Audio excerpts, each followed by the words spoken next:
One single white envelope in our mailbox turned our quiet Oak Ridge Gardens condo into a battlefield.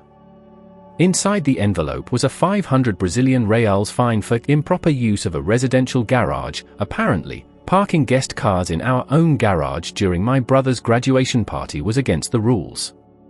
Signed, Veronica Phillips, our newly elected president of the Homeowners Association. Subscribe to the channel and leave your like to get access to more stories like this. This is ridiculous, my dad muttered, holding the paper in disbelief. Since when can't we use our own garage? My mom, Catherine, a real estate lawyer for over 15 years, adjusted her glasses while examining the document. I don't remember that rule in our regulations. In fact, I'm certain it doesn't exist. That was only the beginning. In the following weeks, 2 more fines arrived, one for inadequate paint tone on the window boxes, which had been the same color for 8 years, and another for excessive garden decoration, 3 gnomes that my mom adored. Are we the only ones getting targeted? I asked during dinner while my dad rapped furiously on his laptop. I don't believe in coincidences, he replied, not taking his eyes off the screen. Something strange is going on. My dad, Daniel Reynolds, credit analysis manager at the National Bank, had always been methodical.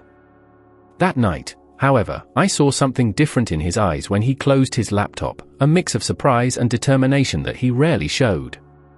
You won't believe this, he said the following morning. Guess who applied for a 4.5 million reais loan from our bank? Our dear HOA. And guess who's going to review the request?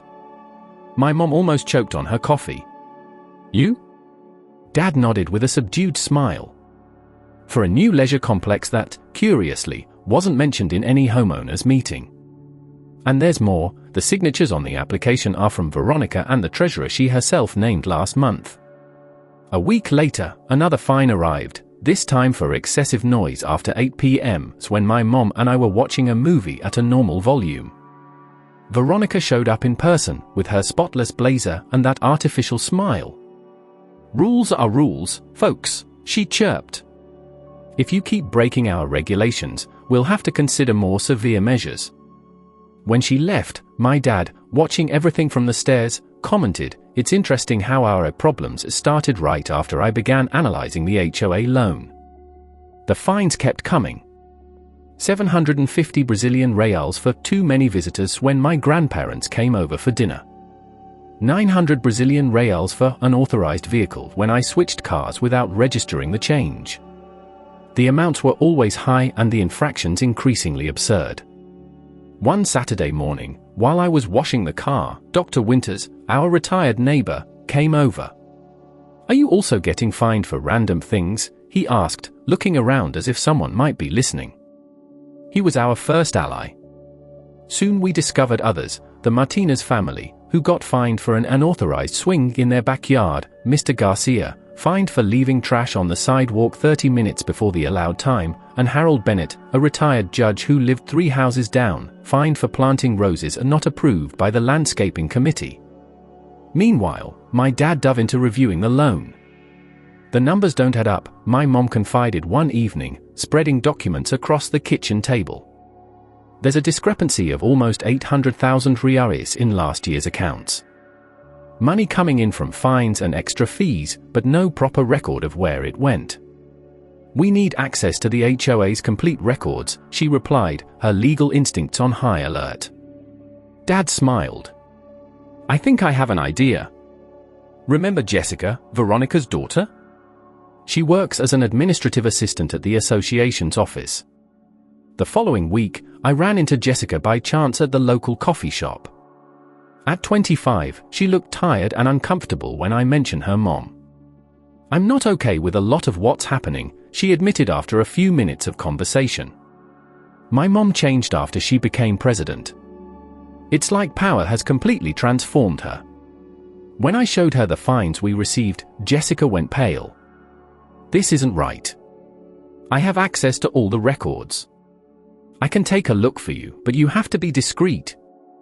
That afternoon, our group of disgruntled neighbors secretly gathered in Judge Bennett's garage. With everyone's input, a disturbing pattern began to emerge. Veronica was systematically targeting specific families and collecting money that wasn't showing up in the HOA's official accounts. The tension in the condo mounted every day. One Wednesday morning, I woke up to the sound of my dad arguing on the phone. His voice, usually calm and controlled, was agitated. "This is clearly an act of intimidation, Mr. Palmer. No, I can't simply speed up the loan approval without proper due diligence. It's my job to analyze every request thoroughly." When he hung up, I could see the worry on his face.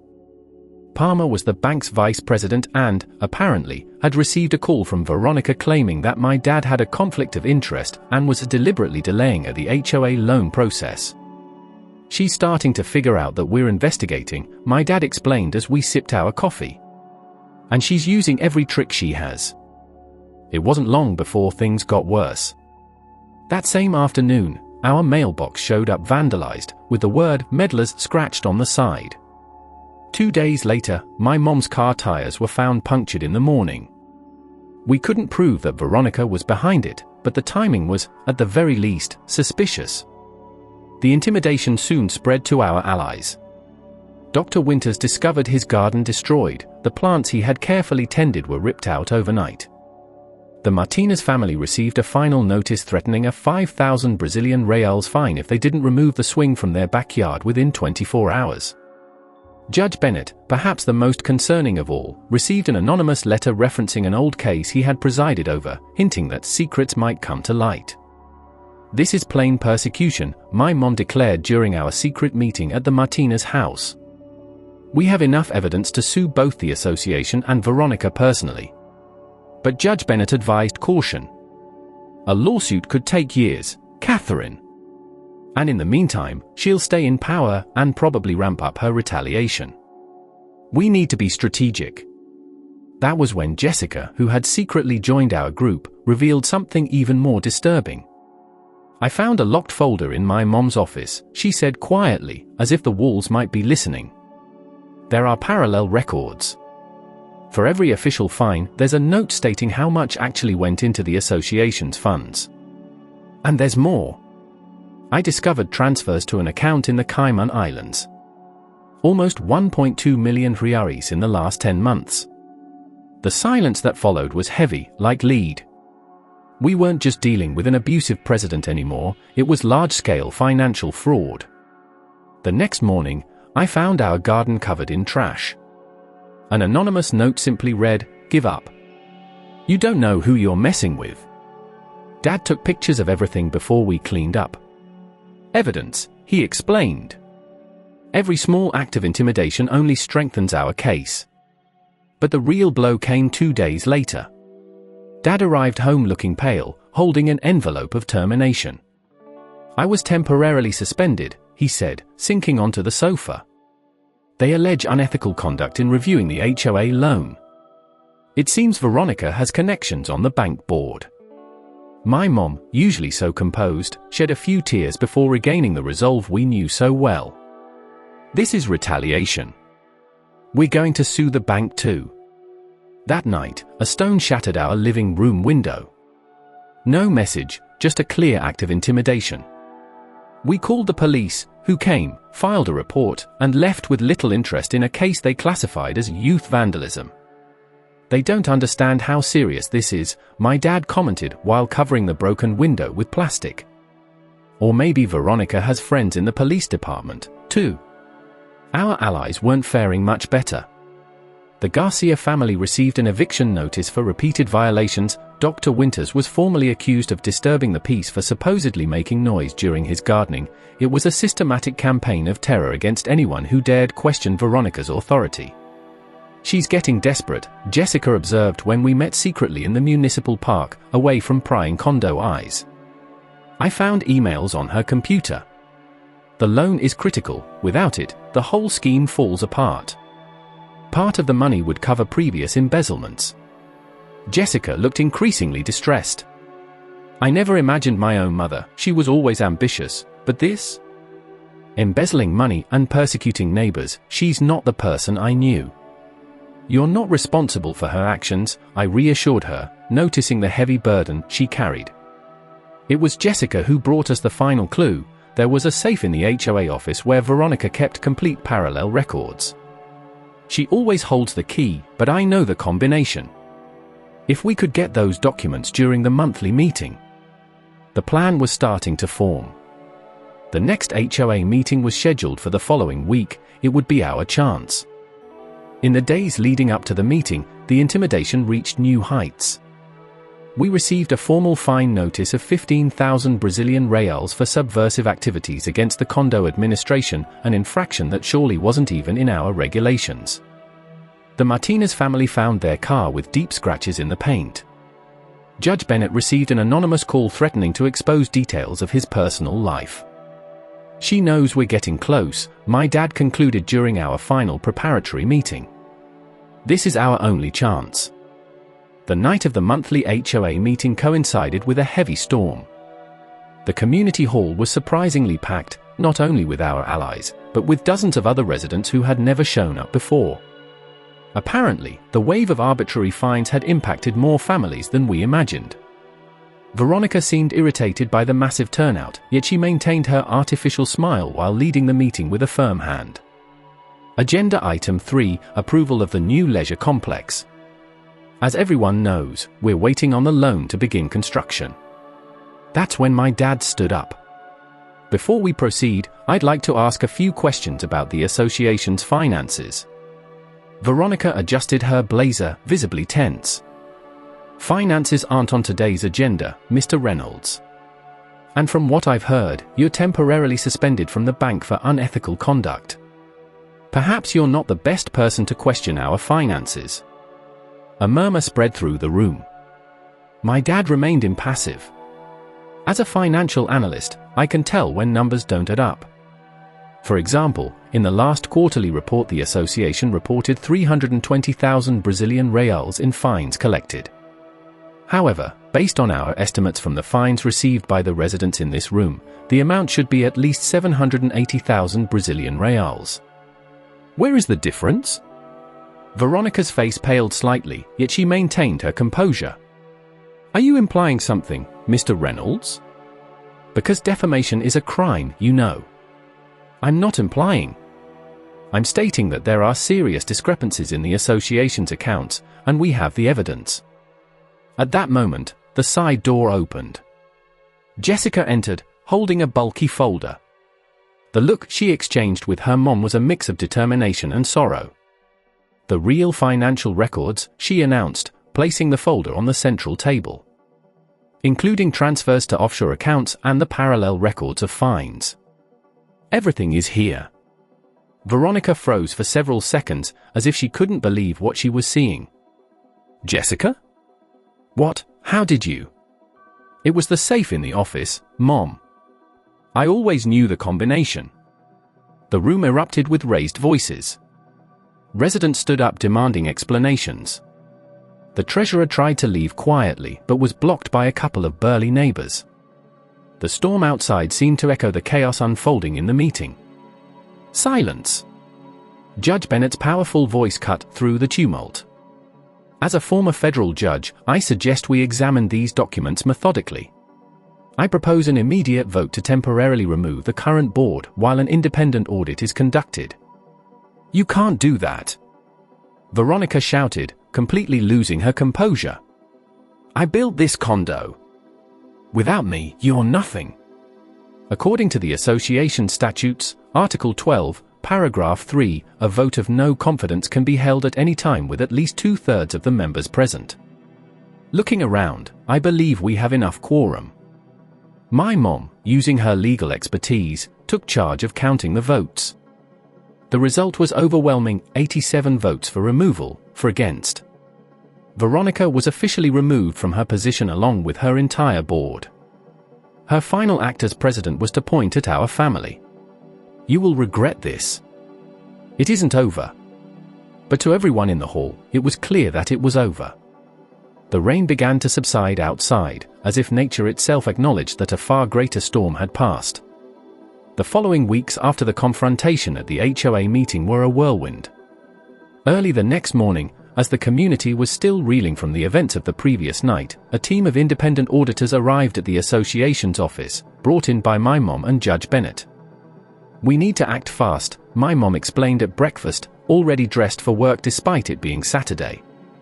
"Veronica might still try to destroy evidence." The auditors confirmed our darkest suspicions. In just 3 days of investigation, they discovered nearly 2.3 million Brazilian reals had been embezzled in the last 2 years, much more than we initially estimated. The money was siphoned off through shell companies set up for consulting and maintenance services that, in reality, were controlled by Veronica and the treasurer, Martin Holt. The fines were just the tip of the iceberg, the lead auditor explained during an extraordinary meeting to present the preliminary findings. They were overcharging for every service provided to the condo, landscaping, security, you name it, and pocketing the difference.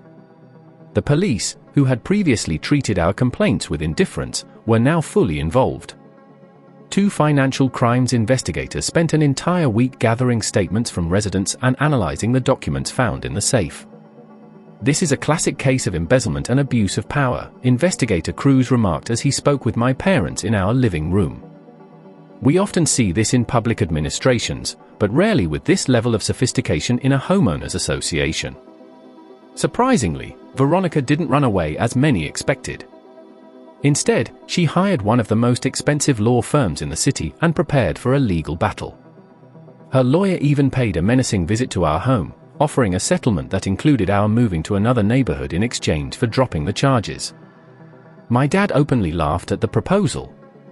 "Tell your client I'd rather live under a bridge than accept blackmail." The bank where my dad worked quickly reversed his suspension with formal apologies and even promoted him as compensation for the trouble. Veronica's connections on the bank board turned out to be less powerful than she had suggested once the real nature of her actions came to light. Meanwhile, our community had to keep going. In an emergency vote, Dr. Winters was elected interim HOA president, with Judge Bennett volunteering as a legal advisor. The new board's first action was to suspend all pending fines and launch a complete review of the regulations. "Our goal is to create rules that make sense, are applied fairly and transparently," Dr. Winters announced at his first meeting as president. "And most importantly, so that no one can ever abuse power like this again." Jessica Phillips found herself in a particularly difficult position. After denouncing her own mother, she faced suspicious looks from some and gratitude from others. One afternoon, I found her sitting alone on a bench in the condo park, visibly down. "How are you handling all of this?" I asked, sitting beside her. She gave a sad smile. "It's complicated. I did what was right, but she's still my mom, you know? She hasn't spoken to me since that night. You saved our community, Jessica. No one will ever forget that." "I didn't do it for recognition," she replied while watching children play in the park. "I did it because I grew up here. These are my neighbors, my friends. I couldn't just stand by and watch everything fall apart."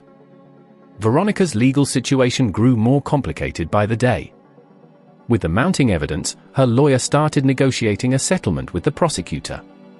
2 weeks after the investigation began, we were informed that she had agreed to fully repay the embezzled money in exchange for the suspension of the most serious criminal charges.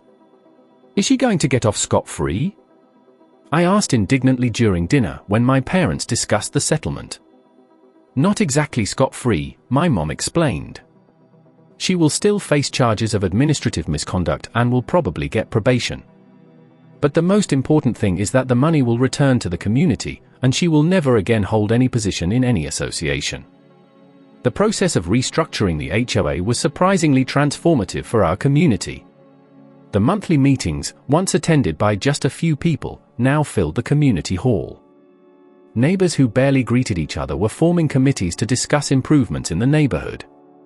A spirit of cooperation replaced the fear that had reigned under Veronica's administration. On a particularly pleasant Saturday afternoon, about a month after Veronica's downfall, I watched from the window as Dr. Winters coordinated a volunteer effort to restore the gardens damaged during the period of intimidation. Residents of all ages planted flowers, fixed fences, and painted benches. My mom was there, guiding a group on which plants would thrive best in each area. "It's like we've reclaimed our neighborhood," my dad commented, standing next to me. Sometimes, something terrible has to happen for people to realize the value of community. Veronica's financial restitution allowed not only the recovery of the misappropriated money but also the renegotiation of maintenance fees that had been artificially inflated. With the new transparent management, we discovered we could keep the condo in pristine condition while spending 30% less than before. The overpriced contracts were absurd, explained the new treasurer, Mr. Garcia, during a presentation. We were paying 12,000 Brazilian reals a month for landscaping services that would cost at most 4,500 Brazilian reals in the market. One of the most significant changes was the implementation of a system of total transparency. All accounts, contracts, and HOA decisions were made available online for every resident. A rotating oversight committee, made up of 3 residents chosen by lottery each quarter, began reviewing all financial transactions. Transparency is the best antidote to corruption, declared Judge Bennett when the system was launched. As for Veronica, she kept her word to repay everything. She sold her house and various assets to raise the necessary funds. On one cold November morning, I watched from the window as the moving truck carried away the last of her furniture. Jessica was there, speaking briefly with her mom before they shared a tense hug. Veronica got into her car and left without looking back. "I heard she's moving to Arizona," my dad commented during dinner. A complete fresh start. Jessica decided to remain in the neighborhood, continuing her master's in public administration at the local university. Ironic as it may be, she was invited to join the new HOA Ethics Committee, a practical experience for her studies and a way to turn a traumatic experience into learning. As autumn progressed, our community began planning something that had never happened before, an autumn community festival. The idea emerged spontaneously during a meeting and quickly gained unanimous support. "We need to celebrate not only the end of a difficult period but the beginning of something new," suggested Dr. Winters. "An event that symbolizes our unity and renewal." The Oak Ridge Gardens Autumn Festival became an ambitious project. Every family contributed in some way, cooking, decorating, organizing activities.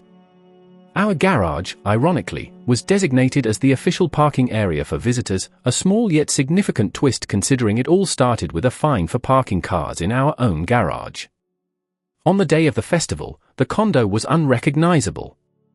Colorful banners connected the houses, food booths and games filled the common area, and a small band of residents played live music. Children ran freely among the gardens, now without the symbolic fences that once divided the properties. "It's amazing how much has changed," Mrs. Martinez commented as we served hot cider to visitors. "6 months ago, I barely knew my neighbors. Now it feels like we're one big family." One of the most touching surprises of the festival was the unveiling of a community memoir book, secretly organized by Judge Bennett. Each family had contributed stories and photos of their moments in the condo, creating a living record of the transformation we experienced. "Let's never forget the value of vigilance and unity," he said as he presented the book during the opening ceremony. Jessica showed up at the festival, accompanied by her university colleagues. I noticed how much lighter she seemed, without the burden of guilt or secrets. When our eyes met, she smiled genuinely, perhaps for the first time since it all began. "Your dad told me he got promoted," she mentioned when we met near the sweets booth. "Yeah, irony of fate. The analysis he did on the HOA loan ended up impressing the bank directors even though it wasn't finished."